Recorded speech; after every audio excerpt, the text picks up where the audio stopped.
आज मानखटाव मतदारसंघामध्ये मौजे वडूज या ठिकाणी कापरे फायनान्स कंपनीच्या बेकायदेशीर कारवाईसाठी आलेले कोर्ट कमिशन व सोबत बेकायदेशीर वसुलीला संरक्षण देण्यासाठी आलेले वडूज पोलीस स्टेशनचे पोलीस अधिकारी यांना खटाव तालुक्यातील स्वाभिमानी शेतकरी संघटनेच्या शिलेदारांनी कायदेशीर पद्धतीने माघारी लावले व एका प्रामाणिक व्यापाऱ्याच्या दुकानावर जप्ती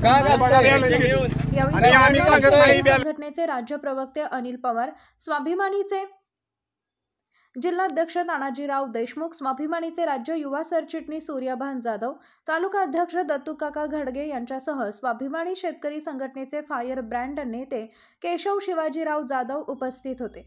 यावेळी अनिल पवार यांनी प्रशासनाला ठणकावून सांगितले की आम्ही कायदे मांडणारी लोक असून आम्ही कायद्याचा सन्मान करतो, परंतु ज्या ठिकाणी कायदा पायदळी तुडवला जाईल त्या ठिकाणी स्वाभिमानी शिलेदार कायद्याचा सन्मान करून कायदा हातात घेतल्याशिवाय गप्प बसणार नाही। जिथं जिथं सर्वसामान्य जनतेवर अन्याय होणार तिथं तिथं स्वाभिमानीची फौज खंबीरपणे उभी राहणार।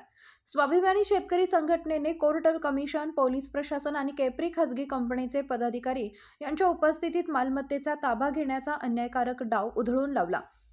यावेळी स्वाभिमानी शेतकरी संघटनेचे खटाव तालुका अध्यक्ष दत्तूकाका घडगे यांनी सर्व खटाववासीय जनतेला आवाहन केले की ज्या ज्या ठिकाणी बेकायदेशीर वसुली चालू असेल व शेतकऱ्यांना पिडण्याचं काम केलं जात असेल त्या ठिकाणी तुम्ही फक्त आवाज द्या। स्वाभिमानी शेतकरी संघटना तुमच्या पाठीशी खंबीरपणे उभी राहील। इथून पुढे मानखटाव मतदारसंघामध्ये बेकायदेशीर सावकारी पतसंस्थाची बेकायदेशीर वसुली व फायनान्स कंपन्यांची दादागिरी खपवून घेतली जाणार नाही, असं स्वाभिमानीचे राज्य प्रवक्ते अनिल पवार म्हणाले।